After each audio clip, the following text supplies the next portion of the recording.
ఏమండి, ఏమిటి ఎలా ఉన్నారు? తలనొప్పిగా ఉందా? పిడుగు లాంటి వార్త. ఈ ఉదయం మా ఫ్యాక్టరీలో గొప్ప అగ్ని ప్రమాదం జరిగిందట. కొత్తగా కట్టిన 2 షెడ్లు పూర్తిగా తగులుబడిపోయాయి. మంటలార్పే ప్రయత్నంలో 7-8 వర్కర్లు గాయపడ్డారట, ఆసుపత్రిలో చేర్చారట. టెలిగ్రామ్. అయ్యయ్యో, ఏమిటి ఉపద్రవం? భగవంతుడా, ఏమిటి అగ్ని పరీక్ష?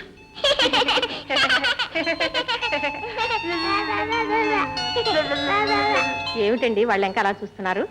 ఏం లేదు. Excuse me sir. మళ్ళీ ఏమొచ్చింది? Trunk call sir. Hello hello, yes Jagannatham speaking. What? అరే, అలాగా వచ్చేస్తున్నా. అలాగే ఇప్పుడే వెంటనే బయలుదేరుతున్నా. ఏమిటండి, ఏం జరిగింది? ఏం చెప్పమంటావు? ఆ గాయపడ్డ వర్కర్స్ లో 2 చావు బ్రతుకుల్లో ఉన్నారు. మేనేజర్ తల మీద దూరం పడి కంకషన్ ఆఫ్ ది బ్రెయిన్ వచ్చిందట. పిచ్చి పిచ్చి మాట్లాడుతున్నాడు. అయ్యయ్యో, త్వరగా వెళదాం పదండి. వెళదాం, వెళ్ళాల్సిందేగా. రాజా, చెల్లెలు తీసుకున్నట్టెళ్ళి కాసేపు ఆడుకోండి నాయన. అన్నపూర్ణ, గుడ్డొచ్చిన వేళ బిడ్డొచ్చిన వేళ అన్నారు. దేనికైనా శుభయోగం శుభలక్షణం ఉండటం అవసరం. చూసుకోవడం మన అవసరం. ఏమిటండి మీరనేది? ఏం లేదు, ప్రస్తుతం ఈ పిల్లలకి రోజులు బాగా లేవనుకుంటాను. నిన్న తల్లిని పోగొట్టుకున్నారు. ఇవాళ మనం పెంచుకోవాలనుకుంటే వీళ్ళు కాలు పెట్టగానే మన మీద ప్రళయం విరుచుకుపడింది. 2 నిమిషాల తేడాలో 2 ఘోర వార్తలు విన్నాం. వీళ్ళని ఇంటికి తీసుకెళ్తే ఇంకెన్ని కష్టాలు వస్తాయని భయంగా. ఏం మాట్లాడమే? నేను చెప్పింది నిజమే, నన్ను ఒప్పుకుంటావా?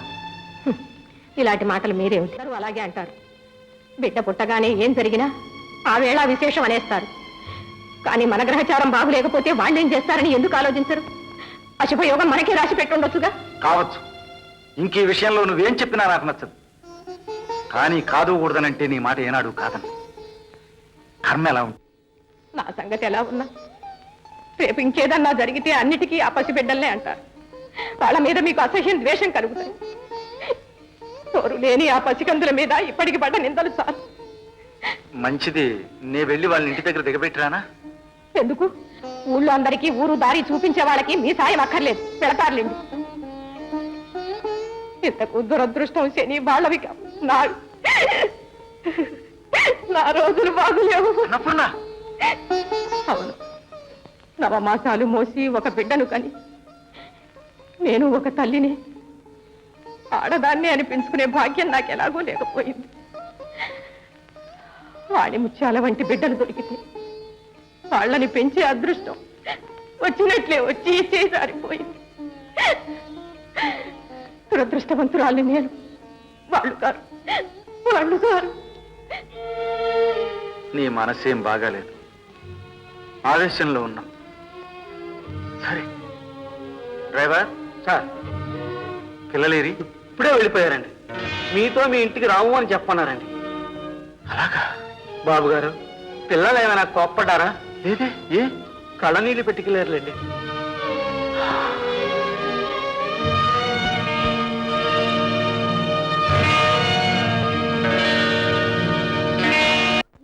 కోసం ఎదుగుతున్నాను. ఎక్కడికి పోయా? చూడు, రప్పు చూడు. నీ బాణీ కాలేదు, కాండబ్బు రాలేదు, పక్క సక్కడం కూడా చల్లలేదు. ఇదిగా ఇందా. ఇదిగో అవ్వా, బోణికి అన్నావంటే జాగ్రత్త. నాది శని చెయ్యి, నా జోలికి రాకు. నీ ఫ్యాక్టరీలు కూడా కాలిపోతాయి. రాజా, ఏంట్రా ఏంటా పిచ్చి మాటలు? నిన్నంత మాట అన్నాళ్ళు ఎవర్రా? ఎవడా అన్నాడు? ఆయనకి జరిగింది. నా గ్రహచారం బాగోలేదట. నీది కాదు, నిన్న అన్నాడు గాచారం బాగాలేదు. పెద్దదాన్ని నేనే చెప్తున్నాగా. నీ ఎంత రాజా భూమి మీద ఇంకోళ్ళు లేడు. ఇయ్యాలి కాపోనా రేపన్నా నా మాట వాళ్ళు రాకు చూడు. ఇదిగో ఇదిగమ్మ తీసుకో. దారాధ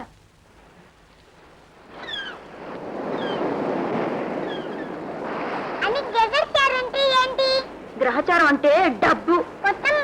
కదా మరి ఎక్కడికి పోతున్నావు? నేను ఎక్కడికి వెళ్తే అక్కడికి వస్తానని అన్నావు కదూ?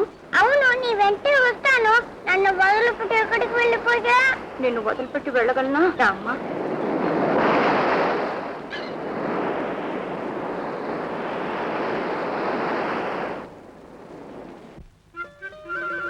ఏందర్రా ఈ వరస? ఇంతే, మాకన్నా వద్దు వద్దు. యథావేషాలు అయ్యొద్దు. ముద్ద మింగుతారా లేదా? లేదు, చేస్తున్నాం.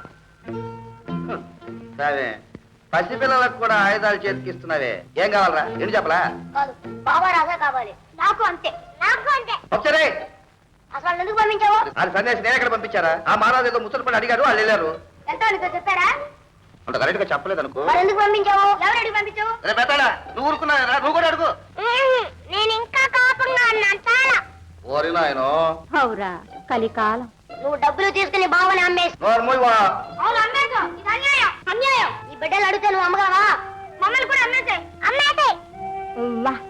ఏమండి బిడ్డలు అడిగినట్టే ఊరోళ్ళు కూడా అడిగితే ఏం సమాధానం చెప్పగలం ఎవరో అడిగేది ఏమని అడుగుతారే నేనేం బిడ్డలను గొంతు పిసికి నూతిలో పారేయలేదు రాజాలాగా బతకండి అని చెప్పని లక్షాధికారికి పెంపకం ఇచ్చాను సర్లే నా అక్క బిడ్డలకు నేను మంచి చేశా కానీ సేడేం చేయలేదు వాళ్ళు తీసుకెళ్లి బావుని రోజు దెబ్బలు కొడితే రాజా రాజా ఏడ్చి బావులో పుట్టి చచ్చిపోతే ఎందుకు నేను వచ్చినట్టు ఏడుస్తారు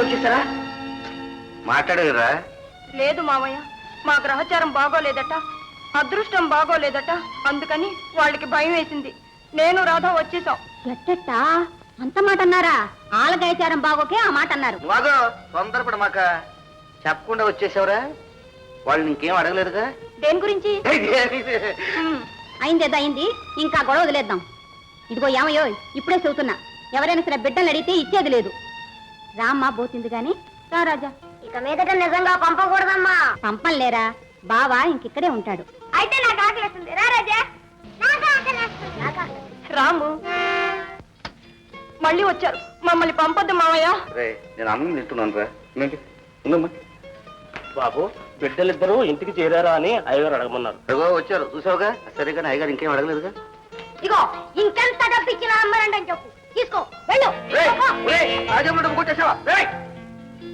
అయితే నిజంగానే అమ్మేవన్నమాట పాలు బుద్ధులకైనా అద్దు ఆపు ఉండాలి నావేం పాడుబుదులు కాదు అదిగో ఆ గాడిదలి రే నా జేబులో డబ్బు తగిలిస్తావా తప్పు కదా ఏం కాదు నువ్వే బావన అమ్మేశావు ఆ డబ్బుతోటే మళ్ళీ బావను కొనుక్కుందామని తీసుకుని దాచాను అవును రాము రాజా నిన్ను అమ్మలేదురా నిన్ను పంపిస్తే ప్రతి నెల మన ఇంటికి 100 రూపాయలు పంపిస్తామన్నారు ఇది బయానా కింద తీసుకున్నాను అరే రే రే లక్షల ఆస్తి చేతుల దాకా వచ్చిపోయింది కదరా పోతే పోయింది మళ్ళీ సంపాదిద్దాం సరే నేను అనుకుంటే ఇట్టే సంపాదిస్తావు పని గంట ఉంది కానీ లేకపోతే నేను సంపాదించేవాడిని రాజా రాజా ఎంత పని జరిగిందిరా మీ అమ్మ కన్ను మూసిందటగా మా మంచి మనిషిలే చల్లటాడు తలుసుకోవాలి అవ్వా ఏడోకవ్వా నువ్వు ఏడిస్తే నాకు ఏడుపు వస్తుంది ఏడవకూడదని అమ్మ చెప్పింది అవును బాబు నువ్వు ఏడిస్తే ఆమె ఆడున్నా కష్టపడుద్ది బాబు నీ సంపాదనలోనే 1-2 వెనకేసి అమ్మ చీటీ కట్టింది నీకు తెలుసు కదా ఆ డబ్బు నా కాడే పెట్టింది ఏ అవసరం వచ్చిందో నేను పరిగెత్తుకొచ్చా ఇదిగో బాబు